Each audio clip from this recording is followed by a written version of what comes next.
Fala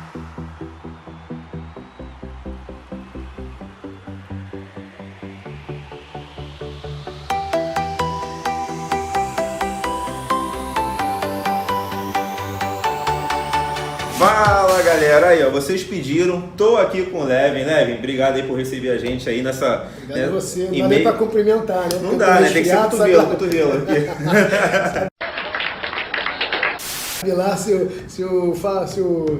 o meu amigo aqui, o João Vascaíno, pegar coronavírus... Aí galera, culpa do Levin, ó. Vou soltar a bomba lá, ó. Levin passou o coronavírus, hein? Não vote, tô zoando. Acho que é só resfriado, mas vamos que vamos. Então, Levin, depois que a gente combinou aí esse bate-papo, eu lancei uma publicação lá no Instagram. Legal. Pedi para os seguidores mandar perguntas e ó, a galera caprichou aqui. Bacana. Tem umas perguntas aqui. É isso aí, vamos esclarecer. Sem filtro, Levin sem filtro aqui, ó. Isso aí, pô, tem que ser assim.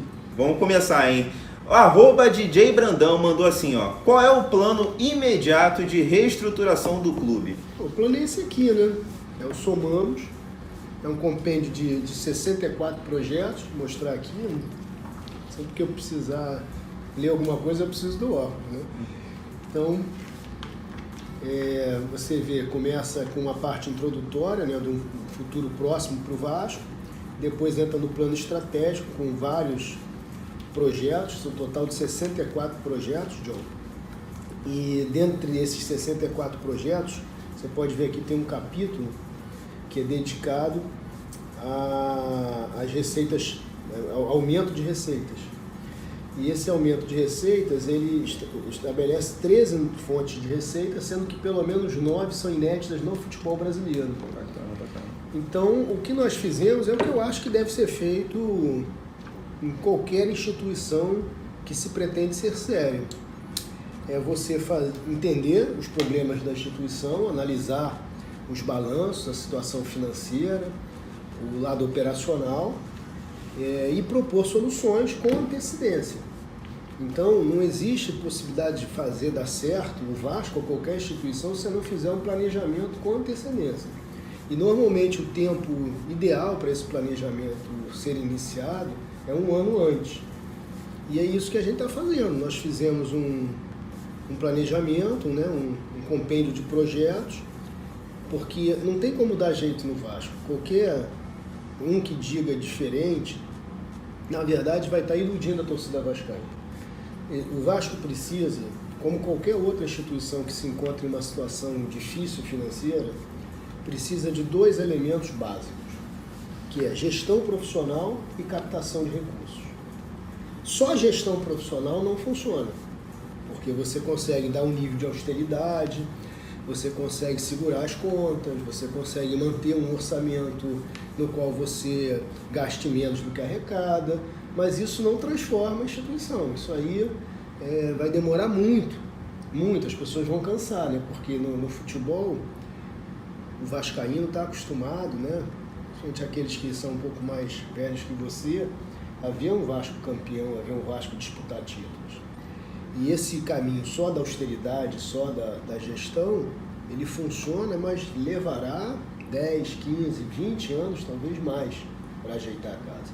Então o Vasco, além de uma gestão profissional, precisa de uma captação de novas receitas.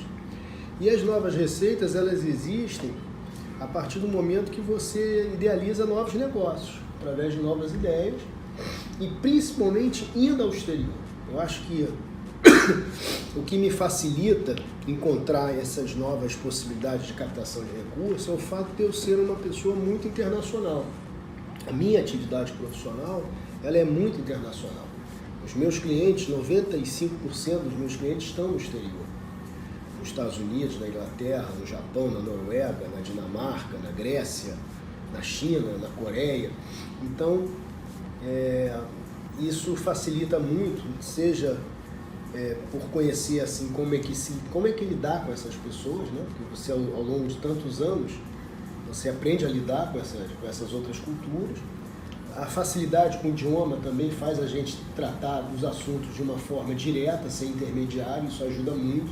Isso é muito raro no futebol, porque normalmente alguém traz um negócio para o presidente que está sentado lá na mesa dele. Alguém sair em campo é muito raro no futebol brasileiro. E você consegue ter esse contato direto, exatamente. Então, isso facilita muito e eu acho que está sendo um sucesso, né? Eu entendo boa parte dos vascaínos não acreditarem, ficarem desconfiados, mas o que está sendo feito aqui é um trabalho profissional de realmente resgate da instituição. O vascaíno está muito venda da machucado, história né? do Vasco, né? Eu entendo.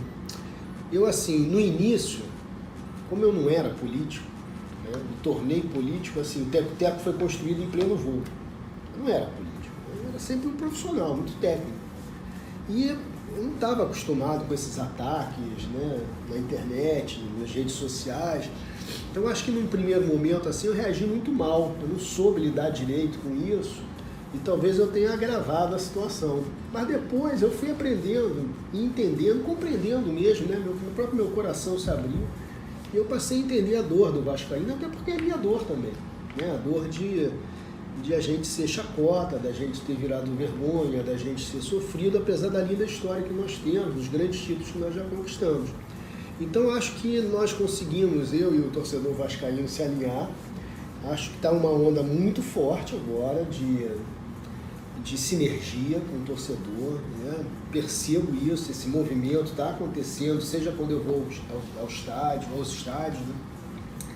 Aos jogos, ou seja, na própria interação nas redes sociais, a gente sente aí que há um pequeno remanescente de alguns pessoas que são partidárias aí de um ou outro grupo político, mas no geral o associado vascaíno, o torcedor vascaíno está entendendo o que a gente quer entregar para o clube, aonde a gente quer levar o clube e acho que está abraçando a causa. Assim, esse é o meu sentimento. Né?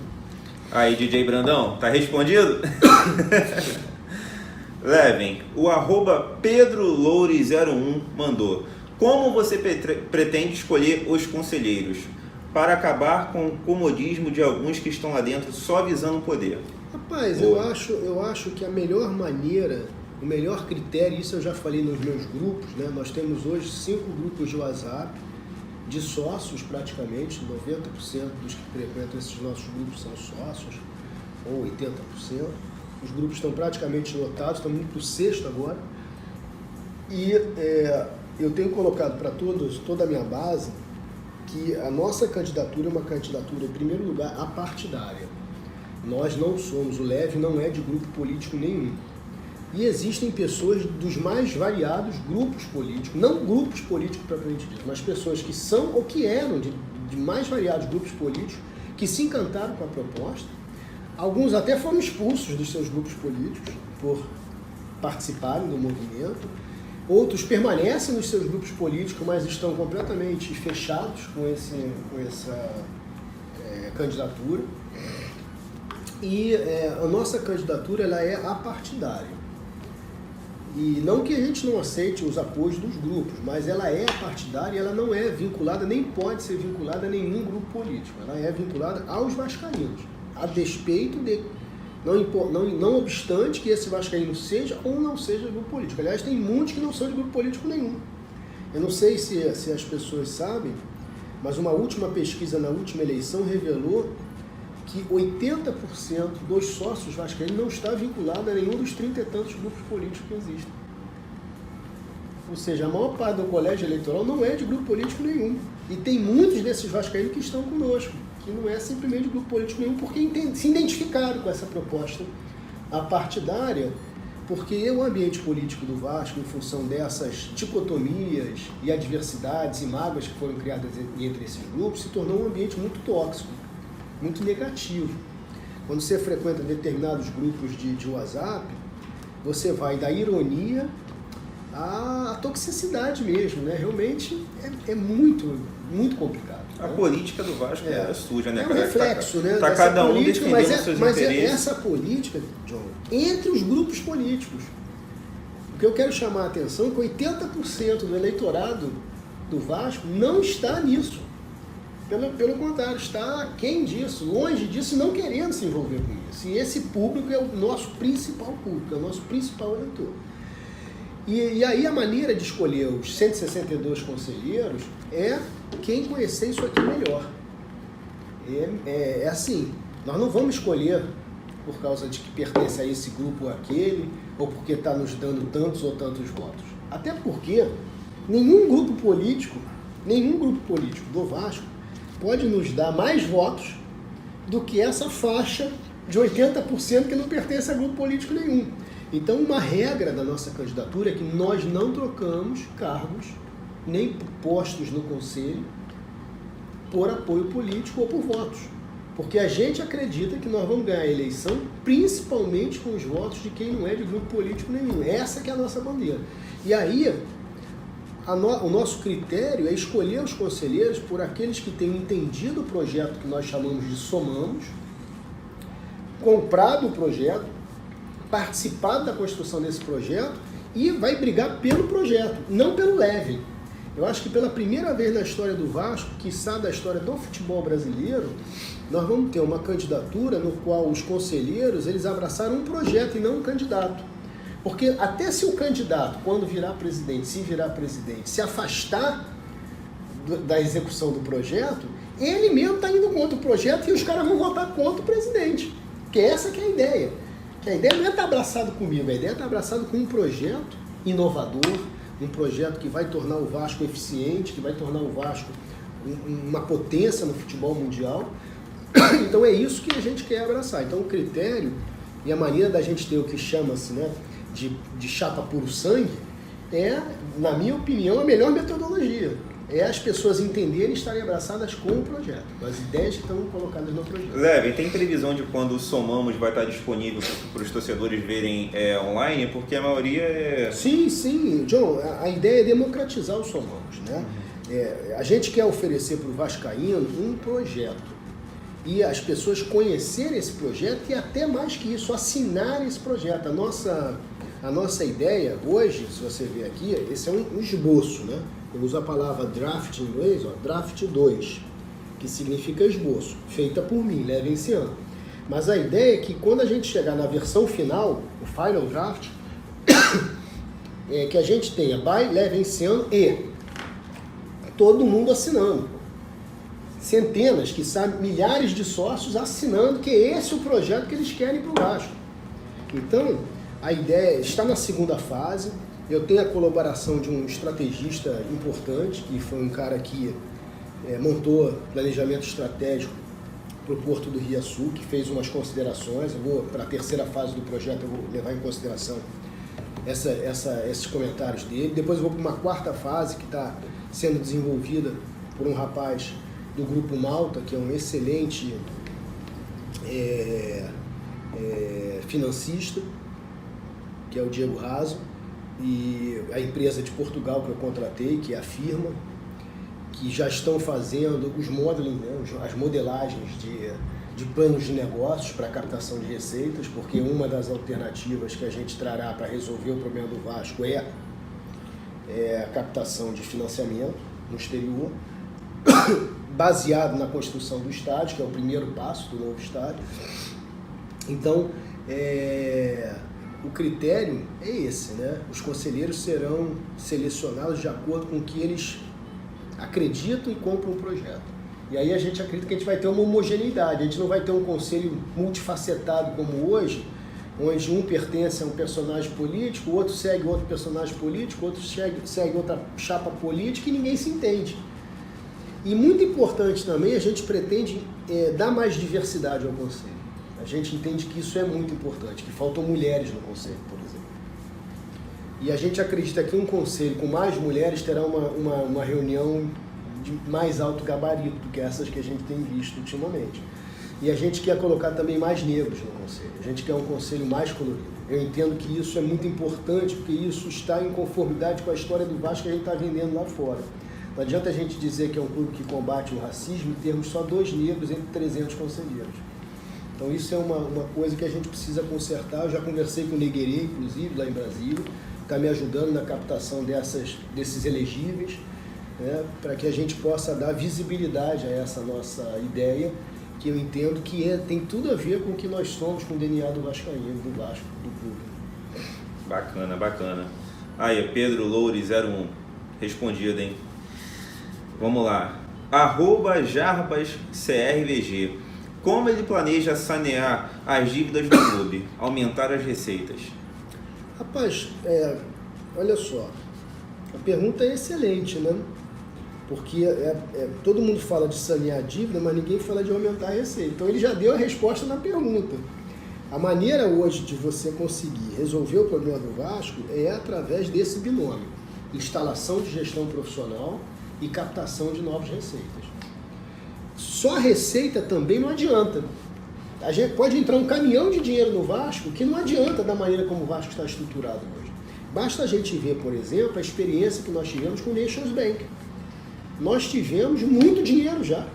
E o Vasco, depois de ter tido tanto aporte de dinheiro, não se tornou uma instituição organizada de uma maneira a ter um caixa, a ter uma administração com uma governança profissional, apesar de ter entrado dinheiro. Então, não é só dinheiro que resolve o problema do Vasco. Também precisa da instalação de uma governança profissional, de uma gestão profissional. E também não é só gestão profissional sem dinheiro, como existiam grupos políticos do Vasco que queriam estabelecer, porque isso o Vasco não aguenta esperar 10, 20 anos. Então a maneira de resolver é fazendo a instituição crescer através do estabelecimento de uma gestão profissional, que você estabeleça lá um programa de compliance rigoroso, onde você tenha itens de governança básicos que não tem no Vasco hoje. Você sabia que o Vasco não tem um organograma? Não existe um organograma. O Vasco não tem procedimentos de que cada setor tem que fazer, de que cada departamento tem que fazer. É tudo feito. O Vasco não tem treinamento, as pessoas não são treinadas. Você conhece alguma empresa no mundo que você não tem um RH, onde você tenha treinamento do pessoal para cumprir melhor as suas funções, melhorar as suas habilidades? O Vasco não tem. O Vasco, na verdade, John, trabalha como se fosse, com todo respeito a quem trabalha. Eu já trabalhei na Petrobras. É uma grande estatal, um grande cabidão de emprego, onde as pessoas são colocadas ali muitas vezes porque são amigas de alguém, parentes de alguém, conhecidas de alguém. Tem que acabar com essa lógica. Nós temos muito funcionário ali que não diz a que veio. Né? A gente precisa de colocar gente ali que realmente agregue, que forneça para o Vasco, que torne o Vasco uma instituição eficiente. E isso eu sei fazer. Né? Com a minha experiência de gestão, sou totalmente capaz de chegar ali, principalmente com a equipe que a gente está levando de executivos, de chegar ali e arrumar a casa. E aí sim, com uma gestão profissional aliada a uma captação de novas receitas, a gente consegue fazer a instituição crescer. E aí o vascaíno tem que entender o seguinte: qualquer instituição do mundo só cresce através de dois caminhos: investimento ou dívida. Não tem outra possibilidade. Ou você cresce se endividando, ou você cresce atraindo investimento. Quando você fala assim, como você cresce se endividando, sim. Se você olhar assim, os maiores clubes do mundo têm dívidas. Você pegar o Real Madrid, está cheio de dívida. Barcelona está cheio de dívida. Vários clubes ingleses estão cheios de dívidas. Só que, em vez de como é o retrato da dívida do Vasco, onde você tem centenas, milhares de credores, você só tem um credor, que é o banco, que é o certo, que é o teu parceiro para te alimentar, né, os teus investimentos de longo prazo. Então, uma maneira de fazer o Vasco crescer é captando financiamento no mercado externo e trocando toda a sua dívida por uma só dívida, que é uma dívida com o banco. A outra maneira é investimento. Hoje a possibilidade maior de se atrair investimento no clube de futebol é a transformação em clube-empresa. Fazer a cisão do futebol da parte social, que chama-se nos Estados Unidos de split-off. Você cria uma outra empresa no qual o clube é acionista dessa outra empresa, que pode ser uma limitada, pode ser uma sociedade anônima com capital fechado, pode ser uma sociedade anônima com capital aberto, e vende equities daquela empresa. E aí você pode vender essas equities para investidores irracionais, porque esse é um outro elemento que eu aprendi que existe no futebol também, que é um terceiro elemento: ou você endivida, ou você traz investimento, mas existe um terceiro elemento que é chamado investimento irracional, que é muito comum no futebol. O que é o investimento irracional? O cara é podre de rico e ele quer porque quer ter uma obra do Van Gogh na sala dele. Não importa se a obra custa 100 milhões de dólares, mas ele quer aquela obra. Então tem gente que quer, em vez de uma obra do Van Gogh na sala, quer um clube de futebol. São os investidores irracionais, que são apaixonados por um esporte ou por tipo de atividade, né? Às vezes você está falando de doação, de beneficência, né? De assistência social, né? Mas às vezes você está falando de um cara que curte futebol, entendeu? Então a gente também está mapeando quem são esses investidores irracionais e tentando trazer essas 3 fontes de receita para o Vasco. O meu papel como presidente é buscar ao longo desse ano de candidatura essas soluções, e eu estou buscando. E eu pretendo levar ao Conselho Deliberativo, se eu for eleito, as diversas alternativas de solução. E aí, vamos ver se o Conselho Deliberativo vai preferir um empréstimo, se vai preferir aceitar que o Vasco se torne um clube empresa, né? Se vai aceitar um investidor irracional. E aí nós vamos dar solução para o Vasco, porque a solução está em um desses 3 campos, que na verdade são basicamente 2, né? Porque quando a gente está falando de investimento irracional ou racional, você está dentro da cena do investimento. Ou você tem financiamento, ou você tem investimento através da transformação em clube empresa. E tu acha que o Conselho vai abraçar essa tua ideia, Leva? Porque o Vasco, o Conselho parece muito conservador, né? Até por isso que o Vasco não consegue evoluir, né? Tá nessa mesmice aí há mais de 10 anos. Então... Olha, eu vejo assim muitas vozes entre os beneméritos a favor disso. Muitas vozes. E acho que as pessoas entenderam que o futebol mundial passou por uma transformação, está passando por uma transformação que talvez não caiba mais aquele romantismo do passado. A gente realmente precisa refletir sobre uma profissionalização do futebol. Tanto é que a nossa legislação está mudando nesse sentido, para facilitar, incentivar esse tipo de mudança. Em Portugal houve legislação e todos os clubes se transformaram em SADs, né? Sociedades esportivas. Na Alemanha isso também aconteceu, na Inglaterra é assim. Então, quando a gente está lá olhando um jogo do Liverpool e achando lindo como o Liverpool joga, a gente tem que lembrar que aquilo ali é uma empresa, aquilo ali é um clube empresa. Quando a gente vê o Benfica ganhando praticamente tudo, disputando com o Porto em Portugal, os dois são clube empresa. Quando você vê o Real Madrid, clube empresa. Tem exemplos de clubes que não são empresas? Tem. O Barcelona, por exemplo, é um grande exemplo. Mas para a gente chegar ao nível do Barcelona como associação civil, é mais difícil. É possível, mas é mais difícil. Mais demorado também. Mais demorado. Uma solução intermediária que eu pretendo propor também é a experiência do Real Betis. Por isso eu viajei bastante, dedicado ao Vasco, né? Muita gente ficou brincando que eu estava fazendo viagem de turismo. Eu nunca vi viagem de turismo sem seus filhos, sem uma namorada, né? O cara resolve viajar sozinho.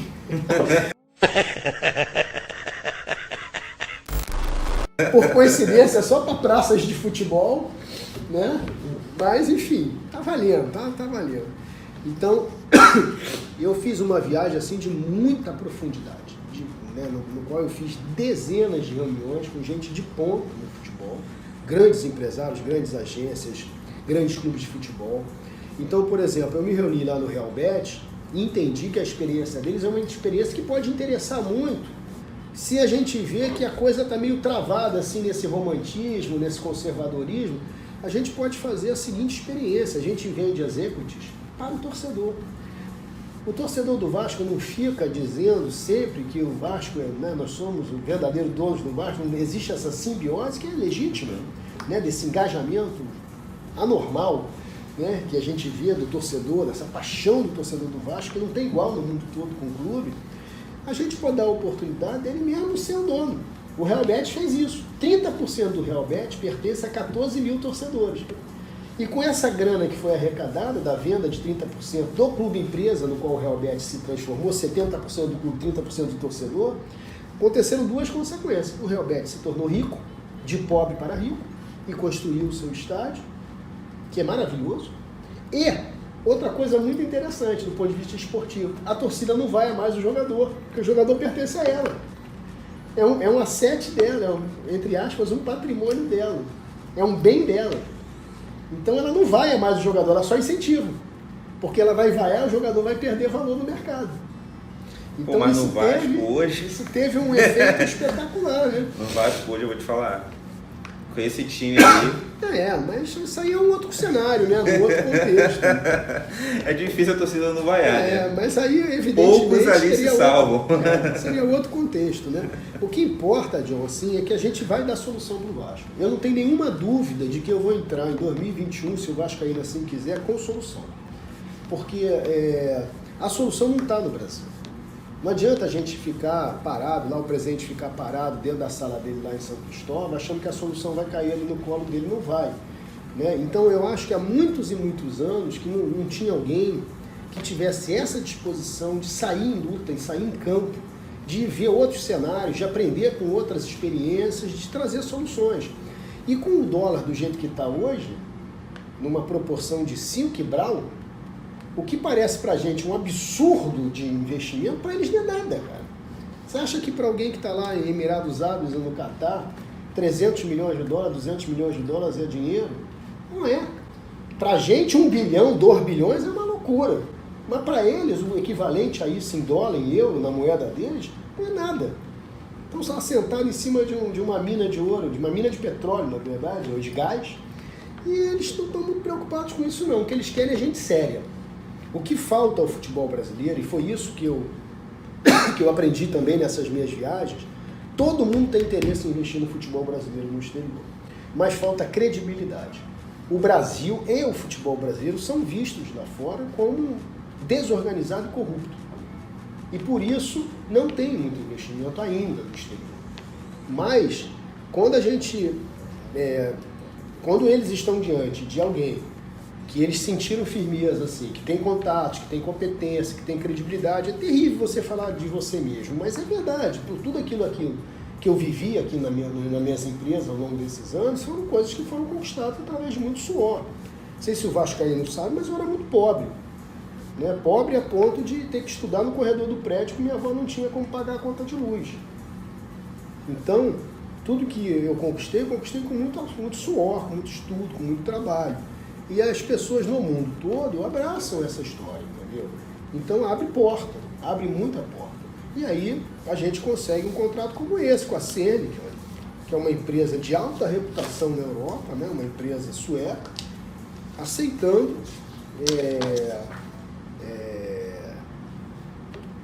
colaborar com a construção de um estádio que acho que é o nosso primeiro grande passo. Por quê? Por que o estádio é importante? Porque com o estádio você aumenta a tua capacidade de recebíveis, você aumenta a tua capacidade de tomar crédito. Então aquela perna do financiamento ela se torna mais execuível, porque hoje para o Vasco buscar dinheiro no mercado é mais difícil, porque seus recebíveis já estão todos comprometidos. Quando você vai para um novo estádio, você aumenta a tua capacidade de gerar ticket, você tem restaurante, você tem bar, tem hospital, estacionamento, você aumenta a tua capacidade de receita projetada futura. Então você aumenta a tua capacidade de tomar crédito, por isso que o estádio é muito estratégico. E uma hora que você tem um projeto de um estádio pronto como nós vamos ter, isso aí é uma mina de ouro para você conseguir recurso. Tu acha que essa reforma deve demorar quanto tempo, Léo? 3 anos. 3 Está anos. projetado em 3 anos. A partir do momento que começa, são 3 anos de obra. E os caras são muito bons no prazo. Muito bons no prazo. Eu conversei com o governo do estado já, com a subsecretaria de obras, o subsecretário Wagner Coé. Apesar de flamenguista, ele foi bastante amistoso com a ideia, pessoa da melhor qualidade, e o secretário de obra é vascaíno. Possivelmente, o próximo prefeito também deverá ser. Isso ajuda muito a gente. Né? Porque tem um entorno, né? Se hoje com 20 mil, vamos dizer. Mas existe plano para ali, entendeu? Está previsto no plano diretor. Então não é algo que conflita com o poder público. Pelo contrário, o poder público quer, até porque o poder público quer entregar uma UPA ali para aquela comunidade. Então a gente vai facilitar eles poderem entregar essa UPA. Então, e outra coisa, a gente vai gerar energia solar excedente. A gente vai gerar água excedente. Então tudo isso interessa ao poder público. E isso torna essa parceria muito, muito possível. Eu saí de lá da empresa de obras públicas do estado do Rio de Janeiro entusiasmado com a reunião estava marcada para numa agenda de 20 minutos, meia hora, aquela coisa protocolar. A reunião demorou quase 3 horas. Os caras estão encantados, a equipe de engenharia do governo do estado está encantada com o projeto. Estão muito interessados em conhecer a CERMIC, porque isso interessa a eles também, porque tudo que eu faço, John, as pessoas às vezes acham que é impossível, mas porque às vezes elas não têm uma visão sistêmica. Tudo que eu faço é sistêmico. Eu cheguei para a CERMIC assim, falei, você constrói um estado de São Januário novo para mim? Ela falou, não tenho interesse nisso. Eu falei, tá bem, mas você tem interesse em ser uma possível empreiteira que possa fornecer serviços no Brasil? Ela, claro, o Brasil é gigante. O Rio de Janeiro está precisando de muita obra de infraestrutura. Você tem interesse em entrar no estado do Rio de Janeiro? Ela, claro. Começou a ser interessante para eles, né? É assim que você tem que trabalhar. Só que eu não tinha o governo ainda, eu estava ali, né, vendendo. Aí eu falei para eles, então tá bem, se eu conseguir isso, vocês se interessam? E vocês fariam São Januário? Claro. Mas vocês financiam? Financiam, porque eles têm um esquema lá de autofinanciamento, pelo menos 85% financiado. Então, vamos lá. Eu cheguei lá pro Wagner, olha só, tem uma grande oportunidade para o estado do Rio de Janeiro. Vocês têm um governador que tem um discurso de compliance, que tem um discurso de ética, e infelizmente as nossas empreiteiras estão aí todas encardidas com a história da Lava Jato. E aí, de repente, eu consigo para você um parceiro louro de olho azul, zero corrupção, né? Porque os países escandinavos, todo mundo sabe, eles são o que tem os menores índices de corrupção no mundo, de percepção de corrupção pela Transparência Internacional, Finlândia, Suécia, Noruega. Esses países são realmente altamente reconhecidos, têm uma reputação ilibada em termos de conduta ética. Então, eu vou te conseguir um parceiro sueco, louro de olho azul, para você fazer as obras do Estado, na paz, sem nenhum tipo de problema. Mas você tem que me ajudar no entorno. Aí eu fiz o contrário. E deu certo. Uma mão lava a outra. Entendeu? E aí eu cheguei pro cara, ó, o cara tá abrindo a possibilidade de você fazer a obra aqui em 92 municípios do estado do Rio de Janeiro. Topa? Ele, pô, mas tem que fazer São Januário primeiro. Beleza, então tá bom. É assim que funciona, entendeu? O mundo dos negócios funciona assim. Então eu acho que faltava à instituição Vasco da Gama alguém que tivesse essa percepção de mercado, de como as coisas acontecem no mercado, para que as coisas possam realmente acontecer, fluir e acontecer. E com isso a gente tem aí o contrato assinado, 138 mil euros, são quase 800 mil reais. Eu estou pagando 80 mil do meu bolso, ainda consegui fazer com que o cara pagasse 58 mil euros do banco, né, desse projeto. Já está financiando já o projeto, que é uma coisa inédita. Normalmente o banco financia a obra, mas ele já aceitou financiar o projeto, porque eu dei uma choradinha também, porque, né, também temos que chorar, né? Mas é isso aí. Então acho que a gente vai conseguir fazer um estádio de São Januário novo, prazo de 3 anos.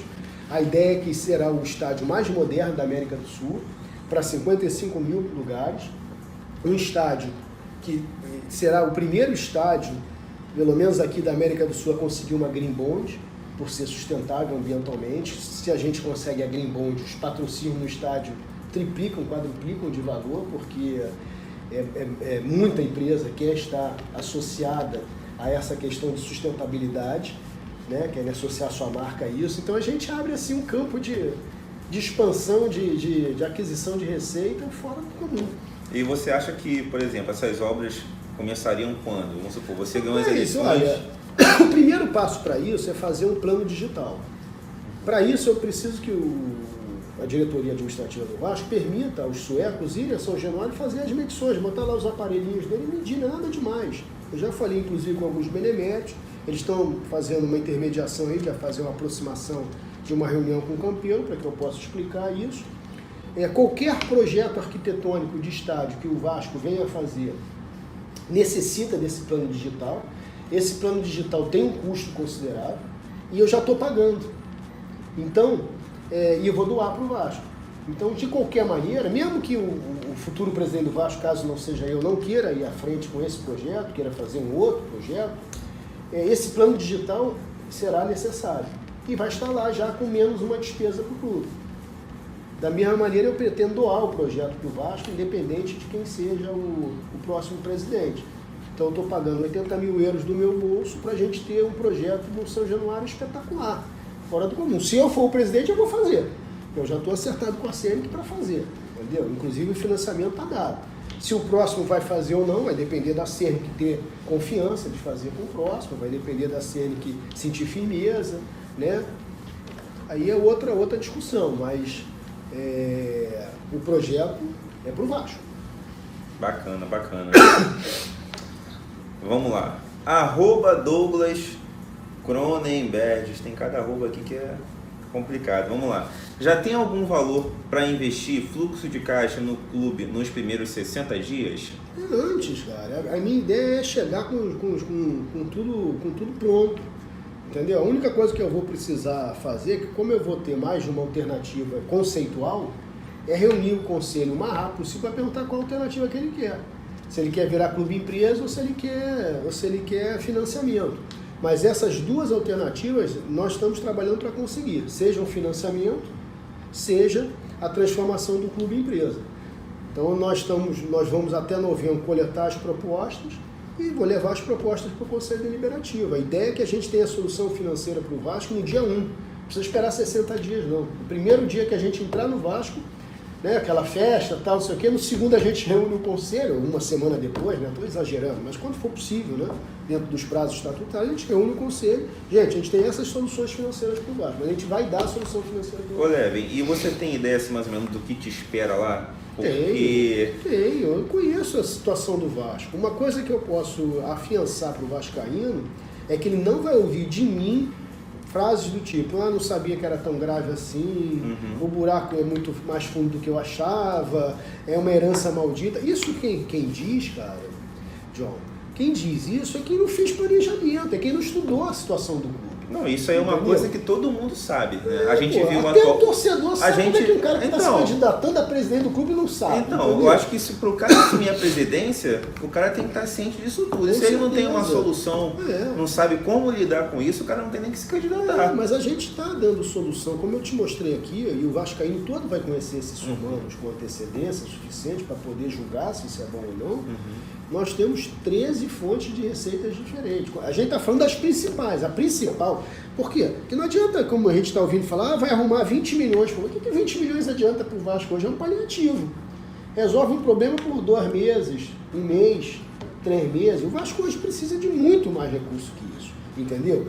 Então, eu estou falando aqui dos grandes recursos, mas existem outras. As Casas Vasco, por exemplo, as Casas Benfica.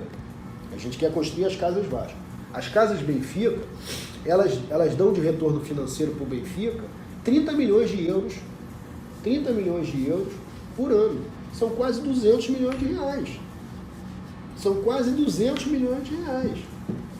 Então, isso é uma outra fonte de receita, que nós não estamos nem colocando aqui, nessas principais, que é o clube empresa ou o financiamento. Porque essa nós estamos falando aí de 400 milhões de dólares, 200 milhões de dólares de valores que realmente é para pagar a dívida.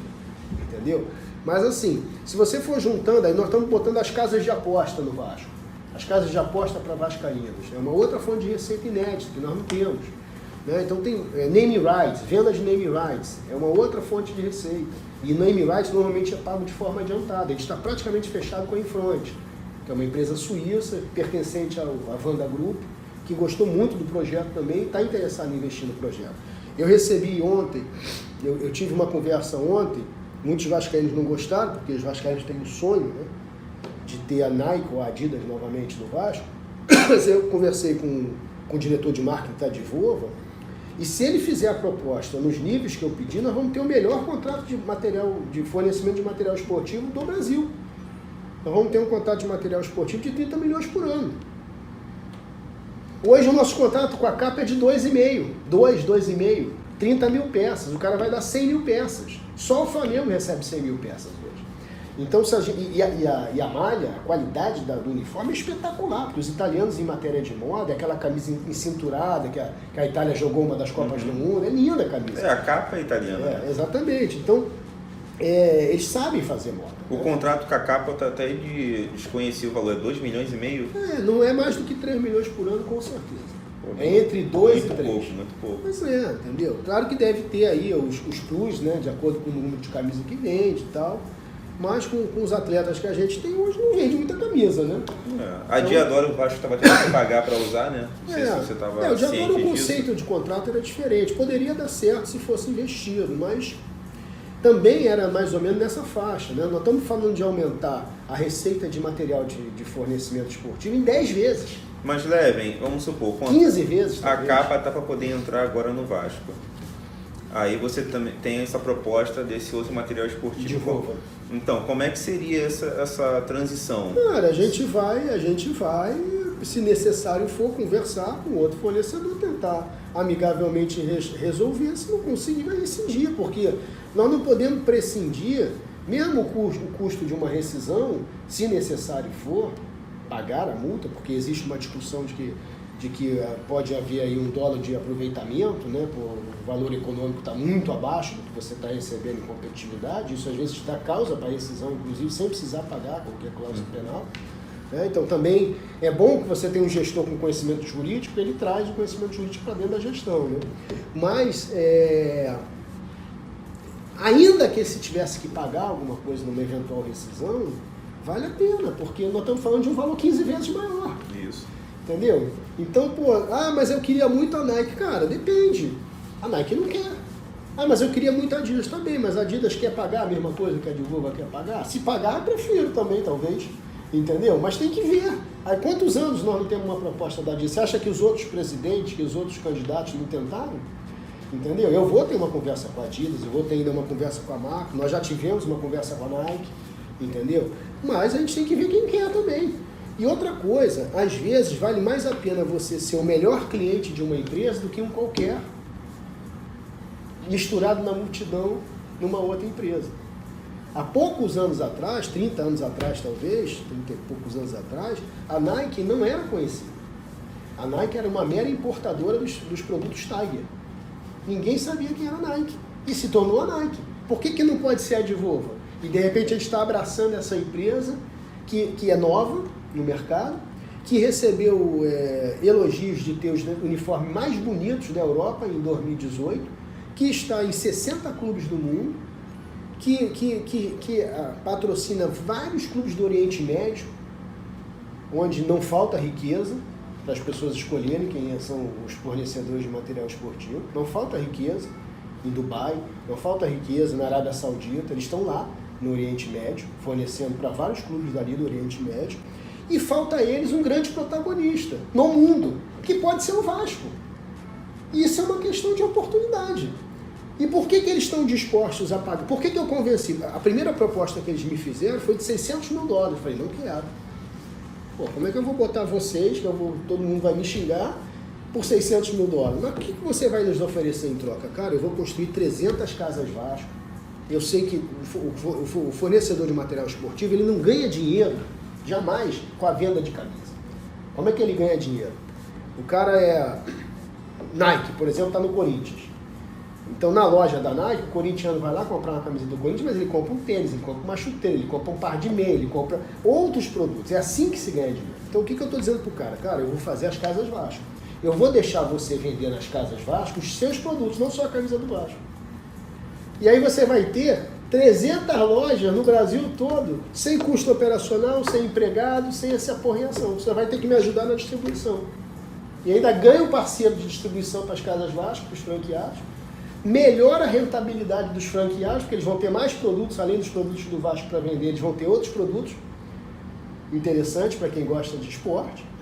E o cara está bem interessado, mas para isso eu quero que você me dê o melhor contrato de fornecimento de material esportivo do Brasil. Ele me perguntou quanto é, eu tanto, 100 mil peças e 30 milhões. Ele, caraca, se você quiser isso. Se você der, eu começo a tentar convencer os vascaínos que você é uma boa solução. É isso, é assim que se faz negócio, entendeu? É sistemicamente, sempre sistemicamente. Uma boa proposta, hein? Vamos ver se vier realmente, né? Se não vier, vamos partir para a próxima, vamos continuar. Essa é só uma primeira proposta de material esportivo. Eu não estou limitado a ouvir só a Divulga. Muitos outros vão querer. E provavelmente até a Adidas nesse conceito. Qual é a melhor maneira de você trazer uma Adidas para dentro do Vasco? É você botar um grande jogador chinês no Vasco. Por quê? Porque aonde que a Adidas tem mais lojas no mundo? Onde que é o maior consumo dela? Você pega lá um jogador da China, bom, e bota no elenco. A camisa dele vai vender muito na China, não vai? Tá entendendo como é que as coisas funcionam? Costurar. Pois é isso. Pergunta aqui do @JRSouza_11. Como conseguir fazer uma equipe razoável com salário em dia no primeiro ano de mandato? Mas tudo isso aí é dinheiro, não se faz futebol sem dinheiro. Se a gente conseguir o que a gente tem certeza que vai conseguir, que é esses recursos, seja por financiamento, seja por transformação do Vasco em clube empresa, nós vamos ter caixa suficiente para poder fazer um bom time já no primeiro ano, porque o trabalho está sendo feito de vendas antes da gente assumir. Então a gente espera que até próximo das eleições a gente já tenha as soluções alinhavadas. Né? Você vê, nós estamos aonde? Nós estamos em março ainda. Eu já tenho um contrato com a CNK assinado. E não é carta de intenção, nada não, é contrato mesmo, entendeu? Daqui a pouco a gente vai ter Coinfront de naming rights. Possível que a gente possa vir até com fornecimento de material esportivo. Possível que a gente tenha o financiamento também, que está sendo buscado. Em bancos na Europa, nos Estados Unidos, nos Emirados Árabes. Por falar em financiamento... Ou a proposta de clube empresa, né, de quanto é que é essa evaluation do Vasco. Como é que você pretende ter... Como é que você pretende... Qual a sua relação com empresários? Né? Porque você vê que o Vasco hoje sofre diversos problemas financeiros. A gente sabe que tem um empresário ali que manda e desmanda no clube, né? Que é o Carlos Leite. Uhum. Né? Ele consegue colocar um monte de refúgio no Vasco em troca de empréstimos. Enfim. Como que você... o que você pensa sobre isso? É estruturar o clube de uma maneira profissional, compliance. A gente, com relação à base, a gente tem que dar uma limpa. Né?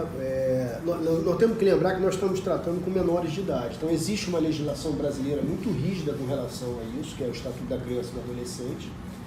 Nós temos umas regras da FIFA também muito rígidas com relação a garotos. Então nós vamos fazer é cumprir a norma.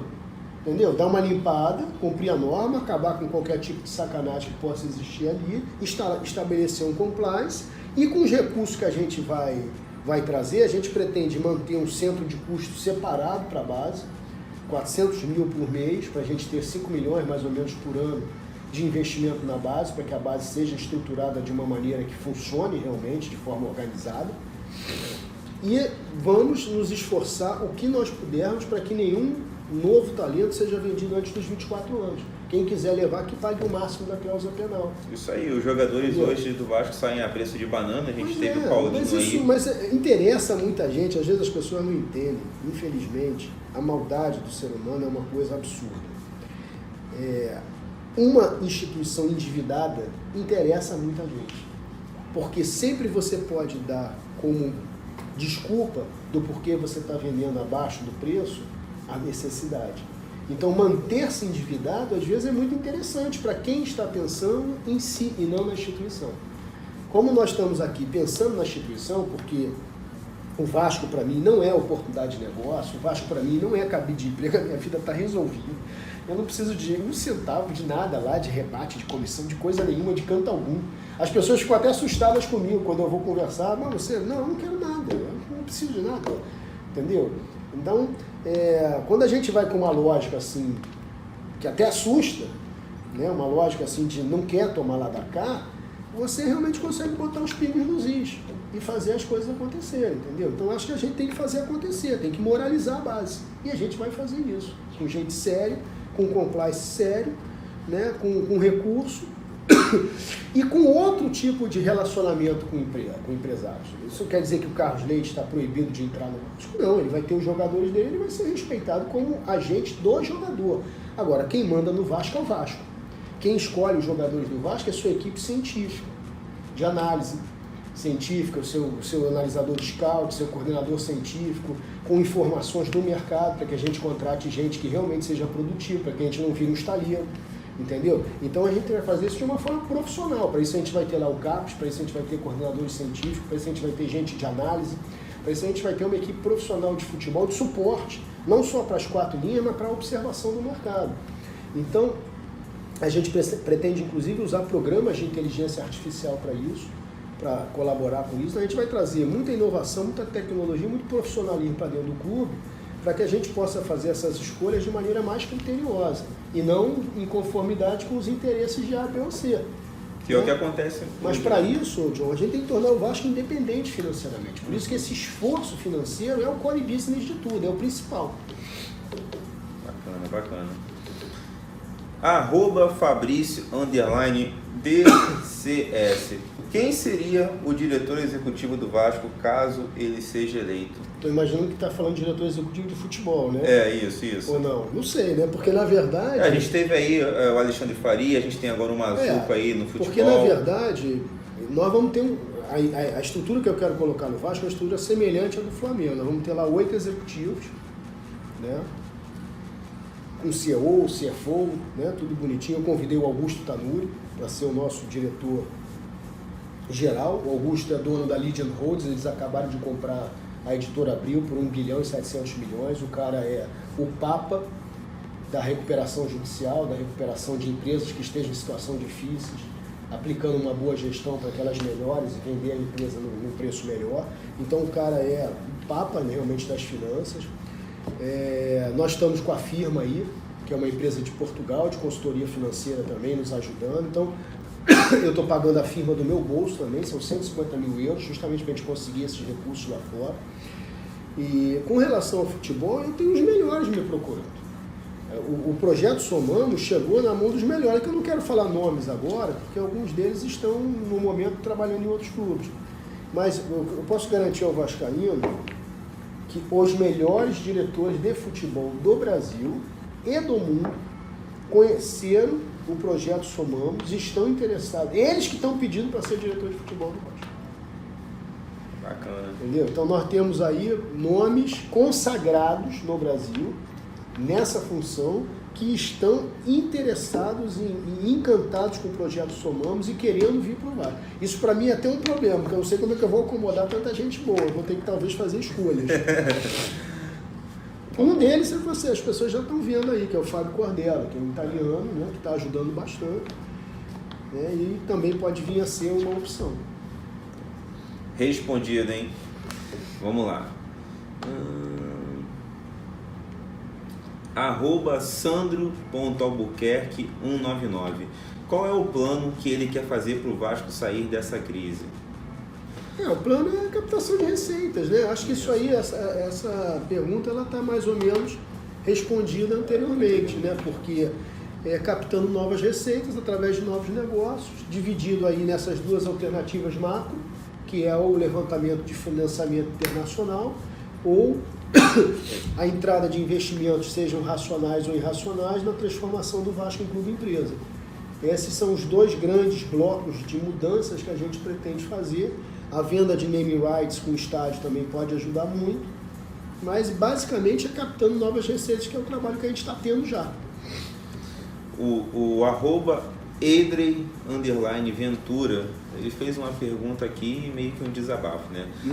Não adianta ter 1000 propostas e investidor para lá e para cá se não for aprovada pelo conselho imundo que está dentro do Vasco. Como lidar com isso? Cara, o conselho, na verdade, eu não diria que ele é imundo. Eu diria que o conselho hoje, ele não é homogêneo. Esse é o grande problema do conselho do Vasco hoje.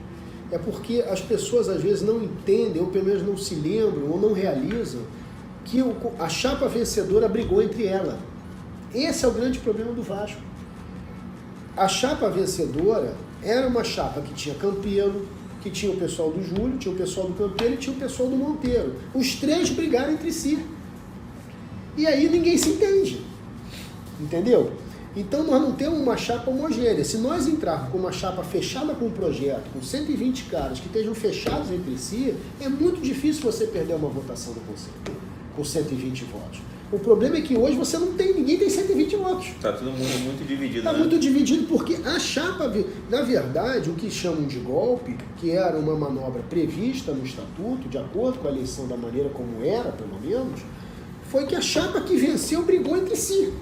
E ao brigar entre si, dividiu mais ainda. E aí alguns beneméritos que querem manter, porque não é a maioria, a maior parte dos beneméritos, até uma grande injustiça que eu acho que o vascaíno faz com os beneméritos, a maior parte dos beneméritos do Vasco são pessoas de bem, que fizeram coisas boas pelo Vasco. Tem alguns ali que talvez tenham entrado numa situação que não era para entrar, que foram beneficiados, mas é a minoria. Então, mas quando o conselho está muito dividido, aí esses caras acabam tendo voz, tendo vez. Porque somar com... Se ninguém tem 120, qualquer soma de 40 mais 10 mais 20 já começa a ficar mais significativa. Agora, se você tiver 120 fechados, ô John, é muito difícil você perder no conselho. Muito difícil, entendeu? E eu tenho confiança absoluta de que, além dos 120 fechados, a gente vai ter muito respaldo de muitos beneméritos que entendem que o Vasco precisa de uma mudança, que o Vasco precisa de uma gestão profissional, porque a maior parte dos beneméritos, eu tenho certeza absoluta, não quer continuar assistindo esse horror que está sendo o Vasco. Entendeu? Então a gente vai ter plena confiança de que, com a prosperidade que a gente pretende trazer, com o círculo virtuoso que a gente pretende construir no Vasco a partir da nossa gestão, de que a gente não vai ter essa dificuldade com o Conselho, não. Tomara. Thiago Cassiano, _10. O Vasco precisa de união. Caso perca a eleição e o Brant vença, você aceitaria um convite para fazer parte da comissão? Muita gente tem perguntado também nas redes sociais, eu já vi que até te perguntaram na live, possibilidade de união entre vocês dois. O que você tem a dizer sobre isso, Levin? Existe essa possibilidade? Olha só, eu sempre ajudei o Vasco. Eu ajudei o Vasco quando o Roberto era presidente, eu ajudei o MUV quando o MUV estava tentando fazer algum tipo de planejamento, eu ajudei o Eurico, às vezes que ele me solicitou, e teria ajudado o Campeiro se ele tivesse me pedido. Então não tem por que eu não ajudar o Vasco, seja quem for o presidente, seja o Júlio, seja o Edmundo, seja qualquer outro. Agora, o problema é que o problema maior para mim são dois. Eu falei isso uma vez, as pessoas entenderam mal, inclusive o próprio Júlio, entendeu? Eu tenho uma regra de compliance minha particular, pelo fato de eu ser advogado de determinadas instituições, de que eu tenho que tomar certas precauções com relação a não me envolver com absolutamente nada que seja obscuro, que seja confuso, que seja mal explicado, né? Então havia um burburinho aí de uma situação que eu comentei isso, o cara ficou chateado com o que eu comentei, em nenhum momento eu acusei ele de absolutamente nada, eu apenas fiz um comentário sobre um fato relevante, né, que a gente teve conhecimento que está acontecendo, o cara resolveu me processar. Então, né, apesar disso, eu convidei ele para tomar um chopp, e eu mandei uma mensagem para ele, convidando tanto ele como o Cristiano para irem na minha volta à Europa, quando eu quis mostrar as propostas que a gente conseguiu para o Vasco nessa viagem. Eu os convidei, eles sequer responderam. Então, assim, da minha parte, eu tenho problema zero com relação a eles e qualquer outro vascaíno que queira construir algo de positivo para o clube. O que eu não tolero e não vou tolerar, seja eles ou qualquer pessoa da minha base, que seja, da onde for, que queira andar fora da linha. Quem quiser andar fora da linha não é para andar comigo.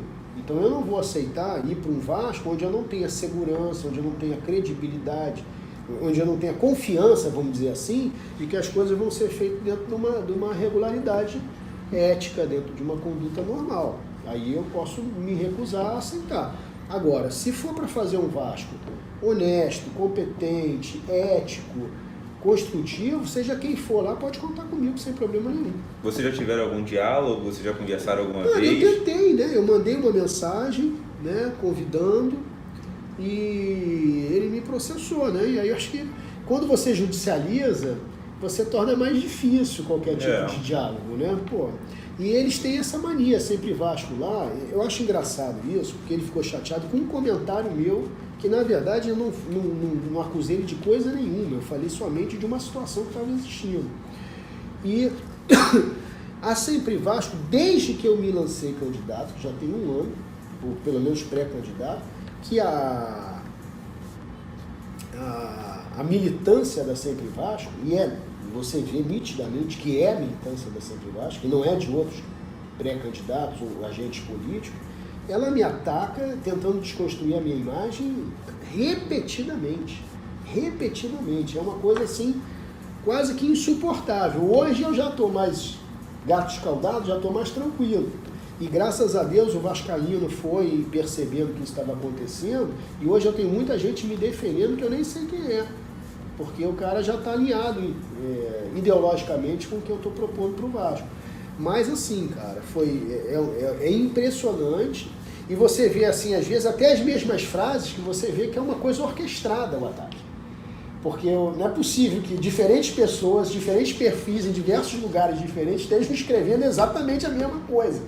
Então você vê que é uma coisa orquestrada. E aí pô, os caras agem dessa maneira politicamente, que eles sempre criticaram a turma do Eurico de agir assim antes, mas acabam que agem da mesma maneira, com o mesmo modus operandi, e, porra, me processa por eu falar uma coisa que na verdade eu nem ofendi ninguém, entendeu? Eu simplesmente falei, olha, tem uma situação aí de uma empresa, né, que o cara estava lá e que teve problemas de licitação, eu tenho que entender isso para poder me alinhar, foi só isso que eu disse, entendeu? Basicamente. Né, tudo judicializado, eu acho que isso é uma coisa que também faz muito mal ao Vasco. Os agentes políticos falam de pacificação, mas ficam se processando. Eu não vou processar ninguém, nem torcedor que me xinga, nem agente político, eu acho que isso tudo faz parte do jogo político, entendeu? Pô, fica parecendo aquela coisa que você reclama com a tia.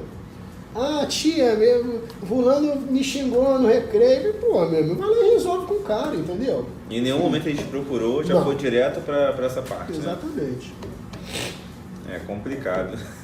Mas eu tô aí, cara. Pra mim, a hora eu converso com eles a hora que quiser, entendeu? Inclusive eu tenho uma amizade pelo Edmundo, né? Que não é o jogo político que vai acabar com essa amizade, entendeu? Ela vai continuar aí independente do jogo político. A gente não tem se falado em função disso, eu acho isso uma tristeza, eu até comentei isso no meu último discurso, que os vascaínos estão brigando entre si, amizades estão sendo desfeitas há anos, por nada. Porque na verdade se briga pelo quê?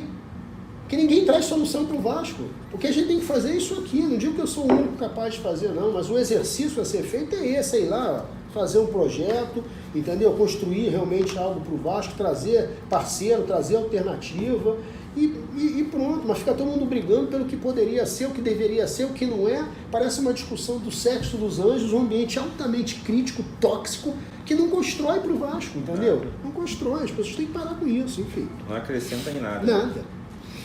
Vamos lá. @Lipe Martins.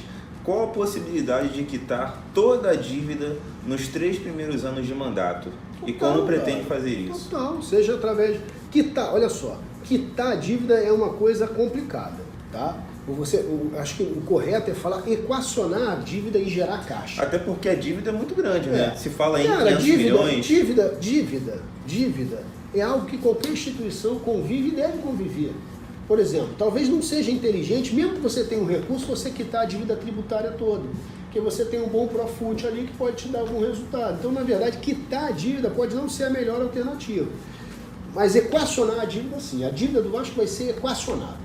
Seja através de um financiamento, onde você troca os credores por um credor só, como eu falei, que é o banco, seja através da transformação do Vasco em clube empresa. A transformação do Vasco em clube empresa, essa possibilidade, ela quita a dívida. Ela pode realmente quitar a dívida, porque a avaliação do Vasco, ela é maior do que a dívida. Mesmo mesmo parcial, mesmo que você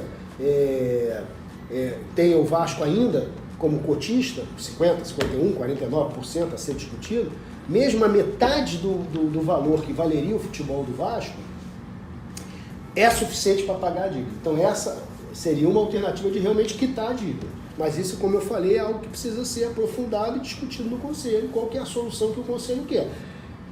A solução do financiamento, ela tem a vantagem de que você não precisa vender o futebol do clube nada, e a desvantagem de que você continua com a dívida. E ainda tem o custo da dívida. A transformação do clube empresa, você tem a vantagem de que você não terá mais dívida, e a desvantagem de que você perdeu uma parcela do seu futebol. Então é isso que tem que ser colocado na balança e estudado. Não tem outro caminho. Esse é o caminho. Para fechar, Levin, @JoséManuelP.D. Seus planos são curto, médio ou a longo prazo? Ou se você tem planos para os 3 tempos? Se sim, qual seria o a curto prazo? Rapaz, o meu plano é para curtíssimo prazo, porque eu comecei a trabalhar antes. O meu plano é para chegar a 2021 com um time competitivo disputando o título. É isso que vamos dizer assim, o meu plano A. Eu tenho planos B, C, D, caso isso falhe, mas eu estou tão focado e estou dando tão boa resposta do plano A, né, que a gente está trabalhando com possibilidade de patrocínio master muito maior do que o que a gente tem hoje. Né? Nós estamos falando aí de patrocínio master 15 vezes maior do que a gente tem hoje. Estamos falando de valor de fornecimento de material esportivo de 10 a 15 vezes maior do que o que a gente tem hoje. Estamos falando de financiamento para o estádio, que só aí são 150 milhões de euros. Estamos falando que já está fechado aqui, né, o projeto. Estamos falando de venda de naming rights, que também pode ser uma outra pequena fortuna. Então nós estamos falando da construção das Casas Vasco. Então nós temos aí um universo de possibilidades que está se desdobrando e que eu acredito que ao longo do ano vai se fechando, que a nossa proposta é resolver o problema do Vasco assim de entrar.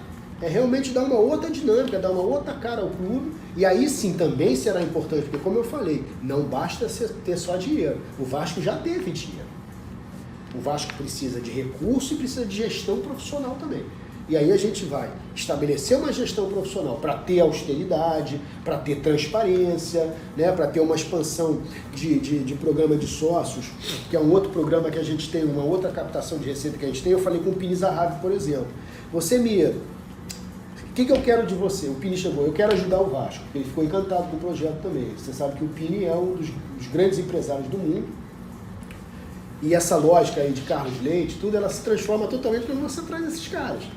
Nós estamos trazendo uma Entourage Esportes, que é a maior empresa de agenciamento de atletas da Europa. Nós estamos trazendo um Pini Zahavi, que é o maior agente de jogadores do mundo. Por exemplo, ele é agente do Jorge Jesus, treinador do Flamengo. Então, nós estamos trazendo um outro nível de parceiros que pode realmente fazer a diferença. Então, o Pini chegou para mim, o que você quer, Leve? O Pini foi o cara que levou o Roman Abramovich a comprar o Chelsea, por exemplo, que levou o Ronaldinho Gaúcho do Barcelona para o PSG. Eu gostei muito do seu projeto, eu quero ajudar você, eu quero ajudar o Vasco. O que eu posso fazer? Eu falei, cara, você pode me ajudar de duas maneiras. Você pode me trazer esses investidores irracionais, como você levou o Roman Abramovich para o Chelsea, para o Vasco. Eu quero que você traga um cara desse, propostas para o nosso futebol, para a gente avaliar. E eu quero que você faça o seguinte, que você garanta o pagamento de 2 craques europeus. Ele, mas o que você pode me dar em troca se eu fizer isso? Eu falei, eu vou te dar em troca um percentual da expansão do número de sócios. Porque nós vamos dedicar essa grana única e exclusivamente para o pagamento dos caras. Então pode ser, a única coisa que você vai ter que fazer é garantir o pagamento deles. Pode ser que você não precise nem botar a mão no bolso, porque com o percentual que você vai receber, eu já vou ter como pagar o jogador com a expansão, da alegria que o associado vai ter de ter esse cara jogando no Vasco. Então, mais uma vez, é uma solução de captação de receita sistêmica, que é como eu sempre trabalho, né? Eu tento juntar todas as peças de uma maneira a pensar realmente fora da caixa. Isso é uma característica minha. Eu acho que eu tenho 2 grandes habilidades, John, que eu quero dar ao Vasco.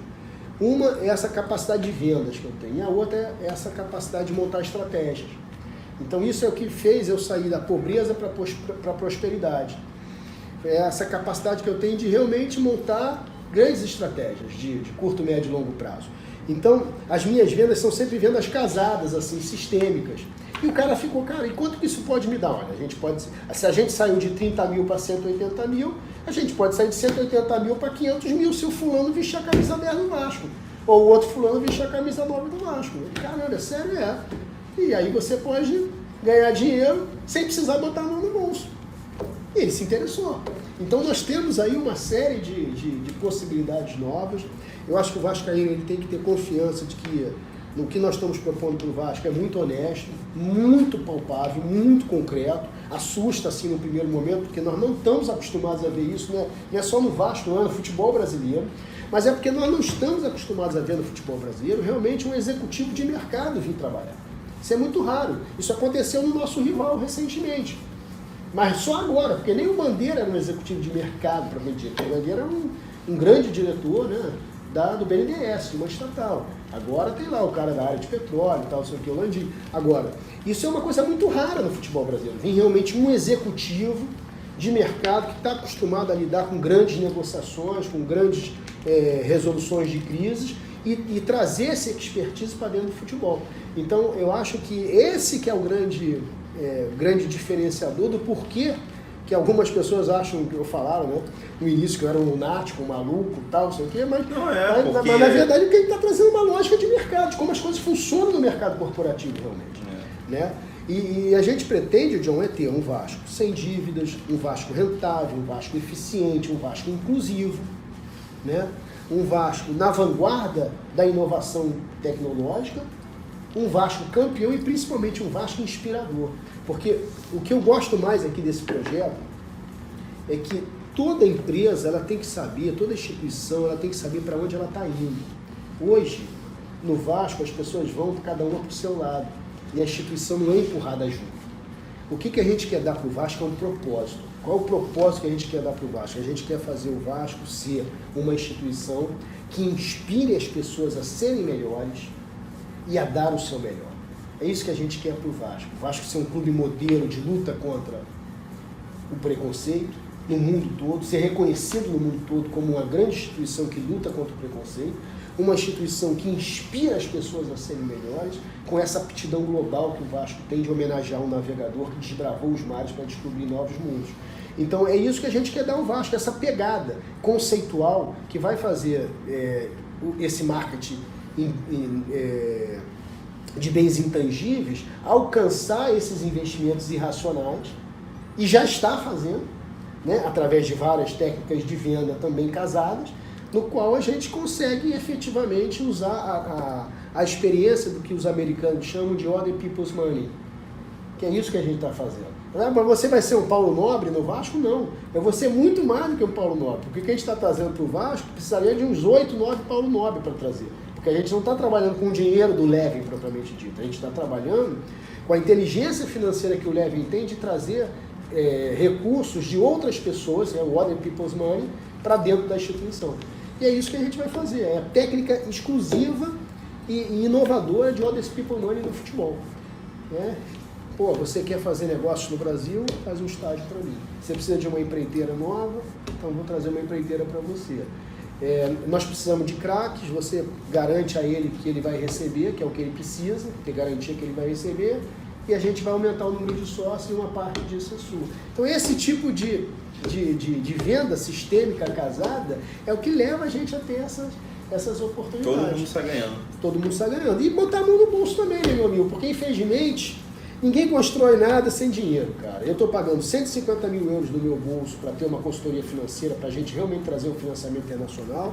Estou pagando 100 mil euros do meu bolso, 80 mil mais o imposto, 20 mil euros. 100 mil euros eu estou pagando do meu bolso para poder fazer esse projeto do estádio e por aí vai, entendeu? Então tem que ter também essa disposição, esse tesão de fazer as coisas acontecerem, de entrega, de amor pelo clube, entendeu? Para que as coisas aconteçam. O que eu quero em troca? Reconhecimento, né? Deixar meu nome lá na história do Vasco como alguém que colaborou com a sua equipe para transformar o Vasco num clube modelo para o mundo. Né? A gente olhar lá para a América do Sul e ver um clube ali com a cruz de Cristo, mostrando a sua capacidade, a sua inclusão, a sua honestidade, a sua capacidade de inspirar as pessoas, né? Os seus méritos esportivos. É isso que eu pretendo. E eu espero que o vascaíno compreenda, abrace. Acho que já está abraçando, já existe um movimento assim das pessoas entenderem que, né, o que a gente está propondo e que vai dar Vasco. Né? Isso aí, galera. Contas, aí vocês pediram um bate-papo com o Levin, né? Cara, eu fico impressionado, né? Eu já assistia por alto, né, os seus projetos, enfim, só que eu fico até sem palavras porque foi que nem a gente falei em off antes da gente gravar. Eu comecei a acompanhar futebol, o Vasco, em 2007, lá para os 14, 15 anos, então assim, eu só peguei coisa ruim. Peguei rebaixamento, vi o título da Copa do Brasil, então assim, português, o Vasco tá tão na merda, o Vascaíno tá tão sem perspectiva, tão machucado, que quando a gente vê um lance da gente fala, caraca, isso é verdade? O cara tá no Fantástico Mundo de Bob, então assim, a gente fica naquela, eu acho que esse é o sentimento do Vasco, a gente fica assim, caraca, se isso acontecer, porra, vai mudar da água pro vinho, então assim... Mas a ideia é essa mesmo, né? Mas eu entendo, assim, hoje eu compreendo a desconfiança, assim, o meu coração tá em paz com todo vascaíno. Mesmo o vascaíno que me xingou, mesmo o vascaíno que me tripudiou, né? Tá tudo certo, não tem problema mas nenhum. isso daí, cara, a partir do momento que você se torna público, claro, você vai ter os haters. Eu, na verdade, eu até agradeço essa experiência, porque isso me fortaleceu a eu me tornar um possível presidente do Vasco mais escaldado. eu vou chegar lá certamente em condições de enfrentar os desafios que eu vou ter naquela posição, que vão ser até piores do que esse, possivelmente, dependendo das circunstâncias. Então eu estou assim, totalmente preparado, eu estou tranquilo, eu estou em harmonia, entendeu? Eu estou disposto a falar sobre Vasco, a porta do meu escritório está aberta para todo e qualquer vascaíno, a porta da minha casa também. As pessoas sabem, acho que a maior prova de honestidade que você pode dar é que você está com teus endereços abertos. Né? Porque se tu está querendo fazer merda, a primeira coisa que você faz é esconder, é se esconder, né? É se camuflar. E eu não, eu estou aí transparente, aberto, informando as pessoas tudo aquilo que está acontecendo, cada passo que está sendo dado. E é tudo que está sendo feito assim, eu acho que é muito bom. Já isso que aconteceu já foi muito bom para o Vasco. Independente de qualquer coisa, o Vasco foi vendido na Suíça, na Suécia, na França, na Inglaterra, em Portugal, na Espanha, na Itália, no Emirados Árabes, no Catar. Está se falando do Vasco no mundo todo. E mesmo a gente estando numa situação muito ruim. Você vê que, apesar de tudo, né, eu colaborei para criar uma agenda positiva sobre Vasco no mundo todo, mesmo a gente estando muito mal. Nós estamos colaborando para o vascaíno recuperar, resgatar o seu orgulho quando nós dizemos que somos o maior clube do mundo. Então nós já estamos, eu acredito, com toda honestidade de propósito, tentando colaborar já para o clube. Só de fazer esse marketing que a gente está fazendo já é uma contribuição. Independente da gente ganhar ou não ganhar a eleição, isso já é uma grande contribuição para o Vasco. E eu espero que o vascaíno cada vez entenda mais, João, abrace e, poxa, eu até peço desculpas aí se hoje, né, você é um cara muito bacana aí, os vascaínos te adoram, cara. Talvez você merecesse um leve mais entusiasmado e tal, mas eu tô meio derrubado por causa da gripe. Isso aí, pô, não tem nada a ver não. Tomara que não seja corona, né? Pô, se for corona, aí tu me quebra.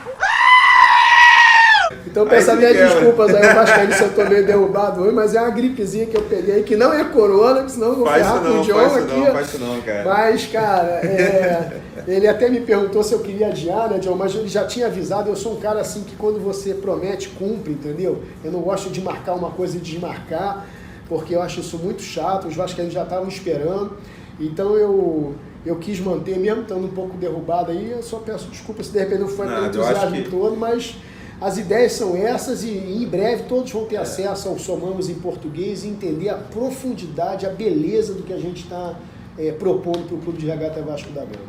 É isso aí, Levin. Obrigado aí por abrir a porta do seu escritório pra gente, né? Prazer, eu acho que o objetivo foi cumprido, né, galera? Aqui recolhi as melhores perguntas, né? Algumas eram repetidas, algumas ele respondeu até antes de eu perguntar, então dei uma cortada. Se por acaso você vê que não foi respondido alguma, pode me mandar por e-mail e eu respondo para você e você manda aqui, ó, pessoas. essa daqui, ó. O @Fagner Alberto. Qual será o presente de Natal? Rapaz, se acontecer o que eu estou projetando, vai ser muito bom, cara. Não vai ser nenhum escudeiro, nenhum muriqui. Rapaz, eu como candidato a presidente, eu não posso falar mal de jogador, né? Fica chato, mas não, acho que vai ser alguém que nos orgulhe, que nos dê tesão de estar ali no estádio para bater palma e torcer por ele. Levin, outra coisa, se você for eleito, não contrata a perna de pau. Pelo amor de Deus, cara. Eu acho que a gente vai ter uma equipe de futebol capaz, né? Isso aí, eu acho que a gente tem que fazer o seguinte, o papel do presidente do clube é gerir, né? O que é gerir? É colocar cada pessoa competente na sua área, no seu lugar, né? De preferência os mais competentes disponíveis. Então é isso que eu pretendo fazer. Eu acho que é um equívoco do ponto de vista administrativo você acumular funções, acumular vice-presidências, acumular postos de trabalho. Então eu espero que eu tenha um diretor de futebol, um gerente de futebol, uma equipe de futebol, o Capris vai voltar para o Vasco. Então eu espero que a gente tenha uma equipe de futebol capaz de, né, com coordenação científica, com análise, de forma criteriosa. Alex Evangelista pode voltar? Alex Evangelista vai voltar. E aí, ó. Não há dúvida de que ele faz parte do projeto. Entendeu? Alex hoje é um profissional que é requisitado por grandes profissionais de futebol e grandes clubes do mundo todo. É um desperdício a gente não ter um vascaíno da qualidade dele trabalhando, porque o futebol hoje você precisa jogar com intensidade e fisiologia é o que há. Hoje na Europa, os fisiologistas eles são considerados um dos componentes mais importantes do clube de futebol. E a gente tem que saber dar valor a essa profissão e é isso que faz com que os times joguem com mais intensidade. Então a gente precisa realmente dele lá. E vamos botar o Capris novamente. Não, o Alex é um excelente profissional, excelente Sim, pessoa. Já fui na casa dele, a gente já trocou, já fez um bate-papo aí sobre futebol, entre outras coisas, então... E o Alex é leve em 2020. É isso aí, ó, tá vendo? Mas é isso, galera. Eu tô feliz aí de conversar com vocês. O que não foi respondido aí, pode me mandar, que eu vou ter o maior prazer de responder. Tá? E tamo junto, João. Obrigado aí. Mais uma vez, não dá para apertar a mão, né, torcedor? Vamos cotovelo. Ó, manda a galera se inscrever no canal aí, dá aquele like. Com certeza, né? Todo mundo E se surgir aí mais perguntas, a gente faz uma parte 2, 3, enfim. E quem ainda não segue o Levin, quiser seguir, segue lá, @Levin no Instagram. É a minha principal rede social, estou no Twitter, estou no Facebook também, mas o meu carro-chefe é o Instagram, onde eu realmente dele vai estar aqui na tela. Com as pessoas, né? E tamo junto.